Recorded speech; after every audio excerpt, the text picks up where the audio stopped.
Hello friends, welcome to 11ஆம் வகுப்பில் இருக்கக்கூடிய சான்றோர் சித்திரம் தான் பார்த்துட்டு இருந்தோம். அடுத்ததாக திருவிக்கா, அவரை பற்றி தான் பார்க்க போகிறோம். இவருடைய காலம் என்னன்னு பார்த்தோம் அப்படின்னா 1883 பிறந்து 1953 இறந்திருக்காரு. பொறுமையை பூணுங்கள், பொறுமையின் ஆற்றலை உணருங்கள், உணர்ந்து உலகை நோக்குங்கள், நமது நாட்டை நோக்குங்கள், நமது நாடு நாடாய் இருக்கிறதா, தாய்முகம் நோக்குங்கள், அவள் முகத்தில் அழகு காணும், அவள் இதயம் துடிக்கிறது, சாதி வேற்றுமை, தீண்டாமை, பெண்ணடிமை, உட்பகை முதலிய நோய்கள் அவளை அரிக்கின்றன, எரிக்கின்றன. இந்நோய்களால் குருதியோட்டம் குன்றி சவலையுற்று கிடைக்கிறாள். இளஞாயிற்று நோக்கி நிற்கிறாள். இளஞாயிறுகளே, உங்கள் தொண்டெனும் ஒளியே அவள் நோய்க்குரிய மருந்து. அவ்வொளி வீசி எழுங்கள், எழுங்கள் என்று இளமை விருந்து நூலில் தமிழினை கட்டுக்குள் அடக்காமல் செழுமையுற செய்த இளைஞர்களை அழைத்தவர் திருவிக்கா. இளமை விருந்து அப்படின்ற நூலில் இந்த மாதிரி இளைஞர்களை அழைத்தவர் யார் அப்படின்னா திருவிக்கா. திருவிக்கா தம் தந்தையிடம் தொடக்க கல்வி பயின்றார். திருவிக்கா தொடக்க கல்வி யாரிடம் பயின்றார்னு கேட்டாங்கன்னா அவருடைய தந்தையிடம்.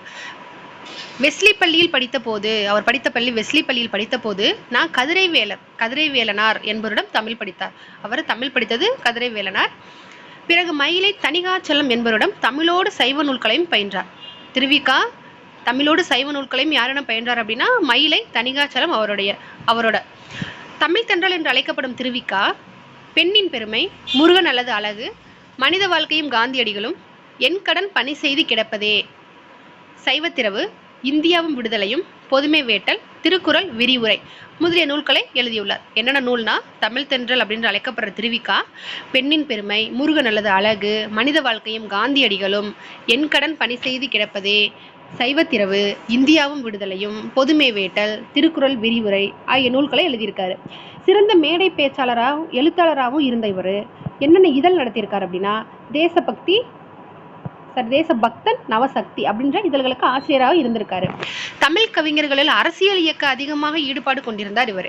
அது மட்டும் இல்லாமல் தொழிற்சங்கத்தை தோற்றுவித்து தொழிலாளர்களின் உரிமைக்கும் முன்னேற்றத்திற்கும் பாடுபட்டார். தொழிற்சங்கங்களையே தோற்றுவித்து தொழிலாளர்களோட உரிமைக்கும் முன்னேற்றத்திற்கும் பாடுபட்டிருக்காரு.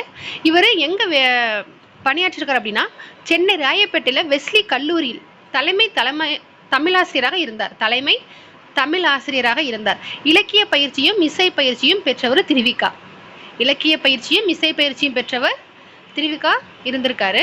இவருடைய காலம் பார்த்தோம் 1883 1953 வரைக்கும் அப்படின்னு பார்த்தோம். இதில் திருவிக்கா அப்படின்னா என்னன்னா திருவாரூர் விருதாச்சலனார் மகனார் கல்யாண சுந்தரம், அதுதான் இதனுடைய விரிவாக்கம். திருவாரூர் விருதாச்சலனார் மகனார் கல்யாண சுந்தரம். இவருடைய பெற்றோர் யாருன்னு பார்த்தோம்னா விருதாச்சலனார் சின்னம்மையார். இவருடைய ஊர் என்னன்னா காஞ்சிபுரம் அப்படின்ற ஊர் பக்கத்தில் இருக்கிற துல்லம், அது தற்போது தண்டலம் அப்படின்னு அழைக்கப்படுது. அது எங்கே இருக்குது அப்படின்னா சென்னைக்கு பக்கத்தில் ஒரு போரூருக்கு மேற்கே இருக்குது அப்படின்னு சொல்லிட்டு கொடுத்துருக்காங்க. இப்போ இவரை பற்றி என்னன்னு பார்த்தோன்னா இளமை விருந்து அப்படின்ற நூலில் இளைஞர்களை அழைக்கிற மாதிரி கொடுத்துருப்பாங்க. இவர் தொடக்க கல்வியை தந்தையிடம் பயின்றிருக்காரு. வெஸ்லி பள்ளியில் படிச்சிருக்காரு. நான் கதிரைவேலனார் அப்படின்றவர்கிட்ட தமிழ் படிச்சிருக்காரு. அது மட்டும் இல்லாமல் தமிழோடு சைவ நூல்களை மணிகை தணிகாச்சலம் என்ற பயின்றிருக்காரு. தமிழ் தின்றன் அழைக்கப்படுறாரு. இவர் தான் மேடை தமிழுக்கு இலக்கணம் வகுத்தவர்னு ஒரு சொல்லுவாங்க. அடுத்ததான் இவருடைய நூல்கள் பார்த்தோன்னா பெண்ணிற் பெருமை, முருகன் அல்லது அழகு, மனித வாழ்க்கையும் காந்தியடிகளும், என் கடன் பணி செய்து கிடப்பதே, சைவத்திரவு, இந்தியாவும் விடுதலையும், புதுமை வேட்டல், திருக்குறள் விரிவுரை அப்படின்ற நூல்கள்லாம் எழுதியிருக்காரு. தேசபக்தன், நவசக்தி ஆகிய இதழ்களுக்கு ஆசிரியராக இருந்திருக்காரு. தொழிற்சங்கத்தை தோற்றுவித்து தொழிலாளர்களின் உரிமைக்கும் முன்னேற்றத்திற்கு பாடுபட்டிருக்காரு. சென்னை ராயப்பேட்டை வெஸ்லி கல்லூரியில் தமிழ் ஆசிரியராக இருந்திருக்காரு. இலக்கிய பயிற்சியும் இசை பயிற்சியும் பெற்றவர் இவர் தான்.